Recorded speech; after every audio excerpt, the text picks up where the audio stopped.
I'm going to talk about the functions of the organs in Chinese medicine and how actually it is, maybe unsurprisingly, similar to how we're starting to understand how the body works neurophysiologically. So these concepts in health we're only relatively recently understanding through research have been understood for thousands of years in Chinese medicine. This one is about the organ of the kidney as per Chinese medicine and similarities in the language used in biomedicine. So what does the kidney do in Chinese medicine? Briefly, its main functions are to store Jing. This is essentially our underlying energy source, kind of like our battery. It has a certain level of charge that helps power all of our functions, and as time goes on, its reserves deplete until it diminishes and runs out. That's essentially the end of our existence. Therefore, the kidney is linked with aging processes. If we have a strong battery that we don't drain too rapidly through overstraining it, we will have a long life and slower aging. However, some people are lucky to be born with Duracell batteries, and unfortunately some people get Tesco value. I'm afraid that is linked to your constitutional DNA. It controls the fluid of our body. So the kidney controls how well fluid is distributed around your body by controlling its state. This is due to the interaction between kidney yin and kidney yang and how much it warms up the fluids of the body. If it warms up the fluids to an optimal level, the subsequent steam moves freely around the body to be used effectively. If it heats up the fluids too much, it all evaporates off and the body becomes very dry. If it doesn't warm it up enough, the water just sits and accumulates as it cannot move around as easily, and you end up with fluid retention symptoms and lots of wee. It controls the bone and hair health. Think back to the aging processes. As we age, our bones and joints deteriorate, our hair goes grey and it can go thin. Fun times. Digesting or taking information in is to do with the spleen. Short-term memory is more to do with the heart, but longer-term memory formation is influenced by the health of the kidney. All organs have an associated taste that's often craved if the organ is dysfunctional. The kidney is salt, but also too much salt can damage the kidney. And we know that aging will deplete the kidney health, but also fear can do this. This could be a worry type of fear of the future, or it could be a shock. As the kidney health gets worse, you become more susceptible to becoming fearful, so it becomes a bit of a vicious cycle. So when we start to compare elements of biomedicine to the Chinese medicine concept of kidney, we actually need to look at the little structure that sits on top of the kidney, the adrenal gland. Now, the adrenal gland is responsible for producing hormones. These are the little messengers of the body that tell the body what to do. The main one we are going to focus on is cortisol, but it also releases off aldosterone, adrenaline and noradrenaline.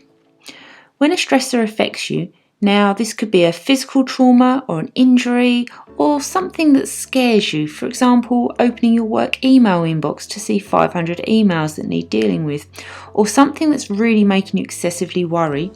This activates an area of your brain called the hypothalamus, and that sends a signal to the pituitary, which sends a signal to the adrenal gland to increase the cortisol levels. This process is also associated with the activation of your sympathetic nervous system or your fight or flight response. A little extra info for you: the hypothalamus pituitary adrenal, or the HPA axis, modulates itself through a negative feedback loop. So increasing levels of cortisol in a healthy functioning system actually turn the stress response off from the start. So what does cortisol do?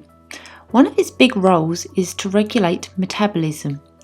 It releases glucose and fat to fuel your body and give you energy. This is why we have an underlying variable baseline of cortisol that has a circadian rhythm or a 24-hour pattern. Cortisol levels should be low at night as we're resting and we don't need much fuel in order to sleep. When we wake up, our cortisol levels rapidly rise to give us energy to wake up feeling refreshed and spring out of bed. And then they lower again towards the evening to be at their lowest level for nighttime. Clever stuff. It's a potent anti-inflammatory, So if you are injured, it helps to modulate the swelling to a helpful healing amount and keep the pain moderated.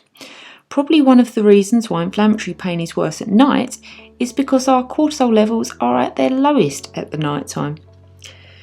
Cortisol has an important role in the storage of our memories, but I can't quite remember how it does that, so I'm going to move on. It regulates the body's salt and water balance alongside aldosterone.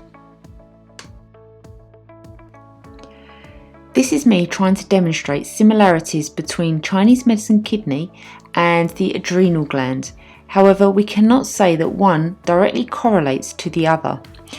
When you assess clients in Chinese medicine, the diagnosis is always individualised to take into account their presentation. They may have a kidney yang deficiency or a kidney yin with heat pattern, and another organ may also be involved. We also shouldn't just say that someone has an adrenal dysfunction, as that is very narrow viewed and is missing the big picture. Lots of patients involving adrenal dysfunction may be diagnosed with fibromyalgia or chronic fatigue syndrome, which are very much umbrella terms and, again, not individualised. It is our job to investigate the individual's symptoms and underlying dysfunctions and build a treatment around them. Saying that, let's compare signs of kidney disorders in Chinese medicine to issue with cortisol balance in biomedicine. Now, the storage of Jing underpins all issues relating to ageing processes, so bone health, hair health and memory will certainly all be affected by Jing, which draws comparisons between the hormones of the adrenal glands and Jing itself. So as you can see, there are a lot of correlates and symptoms between the kidney disturbances and symptoms found to be associated with cortisol alterations. Obviously, if your Jing is low, your battery is going to be running on empty, hence fatigue. Low blood pressure could be due to poor fluid control, reducing the blood volume.